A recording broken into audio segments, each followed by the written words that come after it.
मुंशी प्रेमचंद की कहानी, मेरी पहली रचना। उस वक्त मेरी उम्र कोई 13 साल की रही होगी। हिंदी बिल्कुल न जानता था। उर्दू के उपन्यास पढ़ने लिखने का उन्माद था। मौलाना शरर, पंडित रतननाथ सरशार, मिर्जा रुस्वा, मौलवी मोहम्मद अली हरदोई निवासी उस वक्त के सर्वप्रिय उपन्यासकार थे। इनकी रचनाएं जहां मिल जाती थी, स्कूल की याद भूल जाती थी और पुस्तक समाप्त करके ही दम लेता था। उस जमाने में रेनाल्ड के उपन्यासों की धूम थी। उर्दू में उनके अनुवाद धड़ाधड़ निकल रहे थे और हाथों हाथ बिकते थे। मैं भी उनका आशिक था। स्वर्गीय हजरत रियाज ने, जो उर्दू के प्रसिद्ध कवि थे और जिनका हाल में देहांत हुआ है, रेनाल्ड की एक रचना का अनुवाद हरमसरा के नाम से किया था। उस जमाने में लखनऊ के साप्ताहिक अवध पंच के संपादक स्वर्गीय मौलाना सज्जाद हुसैन ने, जो हास्य रस के अमर कलाकार हैं, रेनाल्ड के दूसरे उपन्यास का अनुवाद धोखा या तिलिस्म फानूस के नाम से किया था। ये सारी पुस्तकें मैंने उसी जमाने में पढ़ी और पंडित रतननाथ सरशार से तो मुझे तृप्ति न होती थी। उनकी सारी रचनाएं मैंने पढ़ डाली। उन दिनों मेरे पिता गोरखपुर में रहते थे और मैं भी गोरखपुर के ही मिशन स्कूल में 8वें में पढ़ता था, जो तीसरा दर्जा कहलाता था। रेती पर एक बुक सेलर बुद्धिलाल नाम का रहता था। मैं उसकी दुकान पर जा बैठता था और उसके स्टाफ से उपन्यास ले लेकर पढ़ता था। मगर दुकान पर सारे दिन तो बैठ न सकता था, इसलिए मैं उसकी दुकान से अंग्रेजी पुस्तकों की कुंजियां और नोट्स लेकर अपने स्कूल के लड़कों के हाथ बेचा करता था और इसके मुआवजे में दुकान से उपन्यास घर लाकर पढ़ता था। 2-3 वर्षों में मैंने सैकड़ों ही उपन्यास पढ़ डाले होंगे। जब उपन्यासों का स्टॉक समाप्त हो गया तो मैंने नवल किशोर प्रेस से निकले हुए पुराणों के उर्दू अनुवाद भी पढ़े और तिलिस्मी होशरुबा के कई भाग भी पढ़े। इस वृहद तिलिस्मी ग्रंथ के 17 भाग उस वक्त निकल चुके थे और एक एक भाग बड़े सुपर रॉयल के आकार के 2-2 हजार पृष्ठों से कम न होगा। और इन 17 भागों के उपरांत उसी पुस्तक के अलग अलग प्रसंगों पर 2500 भाग छप चुके थे। इनमें से भी मैंने पढ़े।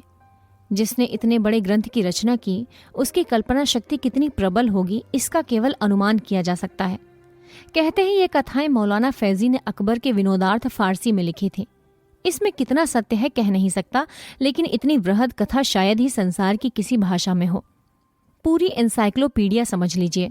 एक आदमी तो अपने 60 वर्ष के जीवन में उनकी नकल करना भी चाहे तो भी नहीं कर सकता। रचना तो दूसरी बात है। उसी जमाने में मेरे रिश्ते के एक मामू कभी कभी हमारे यहाँ आया करते थे। अधेड़ हो गए थे, लेकिन अभी तक बिना ब्याहे थे।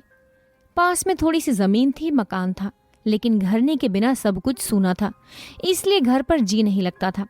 नातेदारियों में घुमा करते थे और सबसे यही आशा रखते थे कि कोई उनका ब्याह करा दे। इसके लिए 100-200 खर्च करने को भी तैयार थे। क्यों उनका ब्याह नहीं हुआ, ये आश्चर्य था।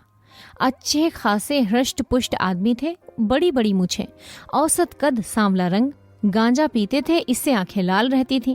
अपने ढंग के धर्मनिष्ठ भी थे। शिव जी को रोजाना जल चढ़ाते थे और मांस मछली नहीं खाते थे। आखिर एक बार उन्होंने भी वही किया जो बिना ब्याहे लोग अक्सर किया करते हैं। एक चमारिन के नयन बाणों से घायल हो गए। वो उनके यहाँ गोबर पाथने, बैलों को सानी पानी देने और इसी तरह के दूसरे फुटकर कामों के लिए नौकर थी। जवान थी, छबीली थी और अपने वर्ग की अन्य रमणियों की भांति प्रसन्नमुख और विनोदिनी थी। एक समय सखी सुअरी सुंदरी वाली बात थी। मामू साहब का तृषित हृदय मीठे जल की धारा देखते ही फिसल पड़ा। बातों बातों में उससे छेड़छाड़ करने लगे। वो इनके मन का भाव ताड़ गई। ऐसी अल्हड़ना थी और नखरे करने लगी। केशों में तेल भी पड़ने लगा, चाहे सरसों का ही क्यों ना हो। आंखों में काजल भी चमका, ओठों पर मिस्सी भी आई और काम में ढिलाई भी शुरू हुई।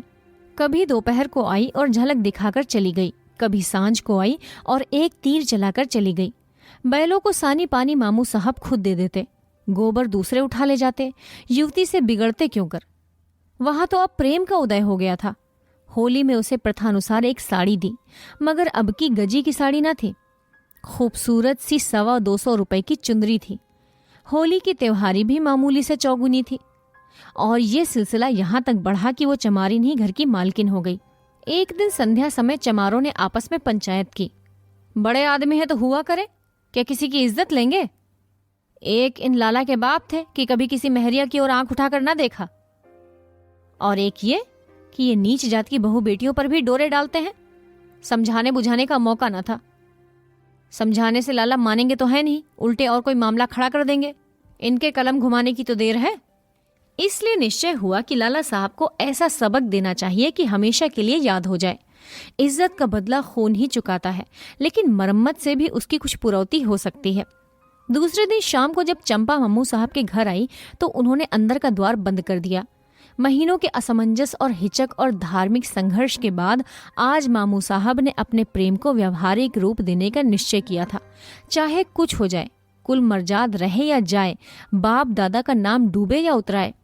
उधर चमारों का जत्था ताक में था ही। इधर किवाड़ बंद हुए, उधर उन्होंने द्वार खटखटाना शुरू किया। पहले तो मामू साहब ने समझा कोई आसामी मिलने आया होगा, किवाड़ बंद पाकर वापस लौट जाएगा। लेकिन जब आदमियों को शोरगुल सुना तो घबराए। जाकर किवाड़ों की दराज से झांका, कोई 20-25 चमार लाठियां लिए द्वार रोके खड़े किवाड़ों को तोड़ने की चेष्टा कर रहे थे। अब करें तो क्या करें, भागने का कहीं रास्ता नहीं, चंपा को कहीं छिपा नहीं सकते। समझ गए कि शामत आ गई। आशिकी इतनी जल्दी गुल खिलाएगी ये क्या जानते थे, नहीं तो इस चमारिन पर दिल आने ही क्यों देते। उधर चंपा इन्हीं को कोस रही थी। तुम्हारा क्या बिगड़ेगा, मेरी तो इज्जत लुट गई, घर वाले मूड़ ही काट कर छोड़ेंगे। कहती थी कभी किवाड़ बंद ना करो, हाथ पांव जोड़ती थी, मगर तुम्हारे सिर पर तो भूत सवार था, लगी मुंह में काले की नहीं। मामू साहब बेचारे इस कूचे में कभी ना आए थे। कोई पक्का खिलाड़ी होता तो 100 उपाय निकाल लेता, लेकिन मामू साहब की तो जैसे सिट्टी पिट्टी भूल गई। बरौठे में बैठे थर थर कांपते, हनुमान चालीसा का पाठ करते हुए खड़े हुए थे। कुछ न सूझता था। और उधर द्वार पर कोलाहल बढ़ता जा रहा था, यहाँ तक कि सारा गांव जमा हो गया। बाहमन, ठाकुर, कायस्थ सभी तमाशा देखने और हाथ की खुजली मिटाने के लिए आ पहुंचे।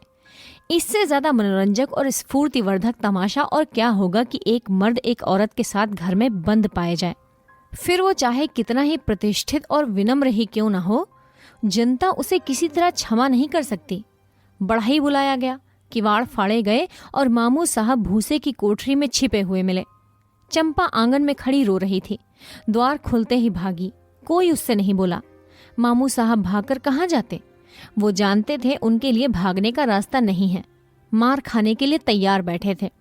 मार पड़ने लगी और बेभाव की पड़ने लगी। जिसके हाथ जो कुछ लगा, जूता, छड़ी, छाता, लात, घूसा, अस्त्र सब चले। यहाँ तक मामू साहब बेहोश हो गए और लोगों ने उन्हें मुर्दा समझकर छोड़ दिया। अब इतनी दुर्गति के बाद वो बच भी गए तो गांव में नहीं रह सकते और उनकी जमीन पटीदारों के हाथ आएगी। इस दुर्घटना की खबर उड़ते उड़ते हमारे यहाँ भी पहुंची। मैंने भी उसका खूब आनंद उठाया। पिटते समय उनकी रूपरेखा कैसी रही होगी, इसकी कल्पना करके मुझे खूब हंसी आई। 1 महीने तक तो वो हल्दी और गुड़ पीते रहे। ज्यों ही चलने फिरने लायक हुए, हमारे यहाँ आए। यहाँ अपने गांव वालों पर डाके का इस्तिगासा दायर करना चाहते थे।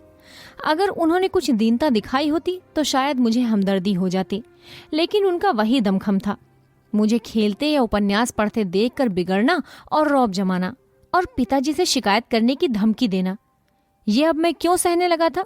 अब तो मेरे पास उन्हें नीचा दिखाने के लिए काफी मसाला था।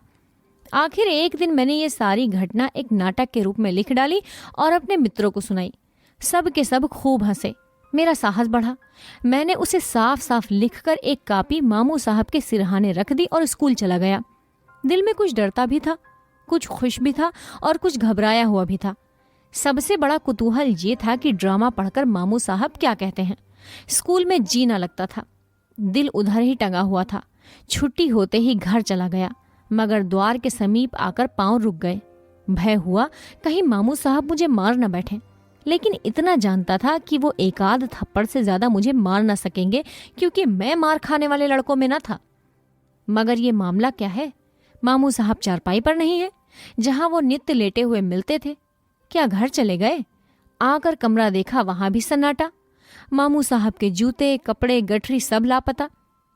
अंदर जाकर पूछा, मालूम हुआ मामू साहब किसी जरूरी काम से घर चले गए, भोजन तक नहीं किया। मैंने बाहर आकर सारा कमरा छान मारा और मेरा ड्रामा, मेरी वो पहली रचना कहीं ना मिली। मालूम नहीं मामू साहब ने उसे चिराग अली के सुपुर्द कर दिया या अपने साथ स्वर्ग ले गए। मुंशी प्रेमचंद की कहानी, मेरी पहली रचना। कथावाचक सोनम।